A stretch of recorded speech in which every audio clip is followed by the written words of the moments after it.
Web design tutorial সিরিজে আপনাদের সবাইকে স্বাগতম। তো আজকে আমরা ফর্ম নিব। ফর্ম নিয়ে ফর্মের যে টেক্সট ফিল্ডগুলো থাকে সেই টেক্সট ফিল্ডগুলোর কিভাবে স্টাইল দিব আজকে আমরা এই বিষয়টি দেখব।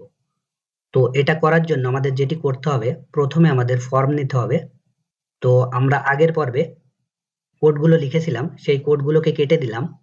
এখন আমরা যেটি করব, একটি ডিভ নিব, ডিভের মধ্যে আমরা ফর্ম নিব। ডিভ নিলাম, এই ডিভের মধ্যে আমরা যেটি করব ফর্ম নিব। ফর্ম এটা নিলাম। ফর্ম অ্যাকশন এটার আর আমাদের দরকার নেই, আমরা কোনো অ্যাকশন ঘটাবো না। আমরা এখন যেটি করব লেবেল নিব। লেবেল, আমরা লেবেলের মধ্যে যেটি করব এফ নেম এটা বলে দেব। এখন আমরা যেটি করব ফার্স্ট নেম, তারপরে আমরা একটি ইনপুট ফিল্ড নিব। ইনপুট এর টাইপটা অবশ্যই টেক্সট হবে। আমরা আইডি নিলাম এফ নেম, তারপরে আমরা একটি প্লেস হোল্ডার ইউজ করব। প্লেস হোল্ডার এর মধ্যে আমরা বলে দিব first name, your first name. তো এখন যদি আমরা ব্রাউজারটাকে রিফ্রেশ করি তাহলে দেখুন এইভাবে শো করছে। তো এটাকে আমরা কপি করব, লেভেল থেকে এই পর্যন্ত আমরা কপি করব। এটাকে আমরা কপি করলাম, এখানে আমরা পেস্ট করে দিলাম। এখানে আমরা যেটি করব, এই ফার্স্ট নেমের জায়গায় আমরা যেটি করব লাস্ট নেম এটা লিখে দিব, লাস্ট নেম। তারপরে এটা টাইপটা সেম থাকবে, টেক্সট থাকবে। এখানে এল name, place holder, your last name, last name. এখন আমরা এই যে টেক্সট ফিল্ডগুলো রয়েছে এই টেক্সট ফিল্ডগুলোর আমরা স্টাইল দিব। স্টাইল করার জন্য আমরা style.css এই ফাইলে চলে আসলাম। এসে আমরা যেটি করব, ইনপুট ফিল্ডটাকে আমরা সিলেক্ট করব। এটা সিলেক্ট করার জন্য আমাদের যেটি করতে হবে ইনপুট, তারপরে যেটি করতে হবে থার্ড ব্র্যাকেট, এই থার্ড ব্র্যাকেটের মধ্যে আমাদের টাইপটাকে বলে দিতে হবে। আমরা কোন টাইপ নিয়েছি, type equal to text, text. তারপরে আমাদেরকে যেটি করতে হবে কার্লি ব্রেসেস বা সেকেন্ড ব্র্যাকেট। যেহেতু এটাকে আমরা সিলেক্ট করব তাই এখানে লিখতে হবে সিলেক্ট, এটা লিখলাম। লিখে আমরা যেটি করব এর উইড বলে দিব, উইড আমরা 100% করে দিব। উইড আমরা 100% করে দিলাম। আমরা এর প্যাডিং দিব, padding 12 pixel, 20 pixel.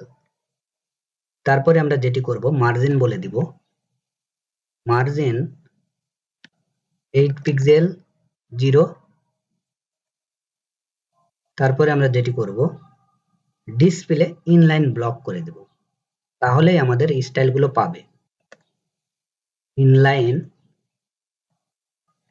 Block, border radius করে দেব, বর্ডার রেডিয়াস 4 পিক্সেল। তারপরে আমরা যেটি করব box sizing border box, box sizing border box. এখন আমরা ব্রাউজারটাকে রিফ্রেশ করব। দেখুন ব্রাউজারটাকে রিফ্রেশ করার সঙ্গে সঙ্গে আমাদের যে টেক্সট ফিল্ডটা ছিল সেই টেক্সট ফিল্ডটা এখানে পাচ্ছে। যেহেতু আমরা এর উইডটা 100% করে দিয়েছি তাই পুরো যে আমাদের পেজটা রয়েছে সেই পুরো পেজ জুড়ে এই যে ইনপুট ফিল্ডটা ছিল সেই ইনপুট ফিল্ডটা এখানে কাজ করছে। তো এটা এভাবে শো করছে। তো আমরা চাচ্ছি এই যে ইনপুট ফিল্ডগুলো রয়েছে এই ইনপুট ফিল্ডগুলোকে আমরা ছোট করতে। তো এটা করার জন্য আমাদেরকে যেটি করতে হবে, এই যে এখানে আমরা 100% বলে দিয়েছি, এটা আমরা পিক্সেলে শো করাবো। আমরা 300 পিক্সেল বলে দিব। আমরা 300 পিক্সেল বলে দিলাম। এখন আমরা ব্রাউজারটাকে রিফ্রেশ করব। দেখুন ব্রাউজারটাকে রিফ্রেশ করার সঙ্গে সঙ্গে এগুলো এভাবে শো করছে। তো আমরা যেটি করতে পারি, এই যে এখানে যে লেবেল রয়েছে এর নিচে আমরা বিআর ট্যাগ ইউজ করতে পারি, অর্থাৎ লাইন ব্রেক নিবে। বিআর একটি লাইন ব্রেক নিবে। তারপরে আমরা এই ইনপুট ফিল্ড এর নিচেও আমরা বিআর ট্যাগ ইউজ করব।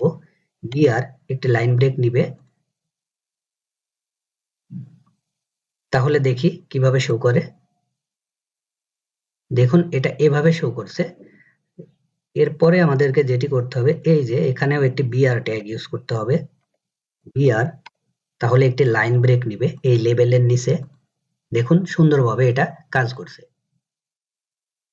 তো আপনারা চাইলে আরো যে ইনপুট ফিল্ড গুলো রয়েছে, যেমন input type, submit, input type, password, এগুলো আপনারা নিজে নিজে ট্রাই করবেন। তো কিভাবে ইনপুট ফিল্ডের সিলেক্টর গুলোকে ধরতে হয় সেটা দেখুন। প্রথমে যেটি করতে হয়, ইনপুট, তারপরে থার্ড ব্র্যাকেট, এই থার্ড ব্র্যাকেটের মধ্যে টাইপ ইকুয়াল টু টেক্সট। যেহেতু আমরা ইনপুট টাইপ, এখানে দেখুন টেক্সট নিয়েছে, এই যে দেখুন ইনপুট টাইপ টেক্সট। আমরা যদি এখানে ইনপুট টাইপ পাসওয়ার্ড নিতাম, অর্থাৎ আমরা পাসওয়ার্ডের টাইপ নিতাম, তাহলে এখানে যেটি করতাম, ইনপুট থার্ড ব্র্যাকেট টাইপ, তারপরে ইকুয়াল টু পাসওয়ার্ড, এটা লিখতাম। অথবা যদি আমরা ইনপুট টাইপ সাবমিট নিতাম, তাহলে আমরা এখানে টাইপ ইকুয়াল টু সাবমিট, তারপরে আমরা সিলেক্ট, তারপরে আমরা স্টাইল করার জন্য যেই প্রপার্টিগুলো দরকার আমরা সেই প্রপার্টিগুলো নিতাম। তো এভাবে আপনারা চাইলে ইনপুট ফিল্ডের স্টাইল দিতে পারেন। তো ঠিক আছে, আজকের ভিডিও এ পর্যন্তই। সবাই ভালো থাকবেন। আগামী পর্বের আমন্ত্রণ জানিয়ে আমি এখানেই বিদায় নিচ্ছি। ধন্যবাদ।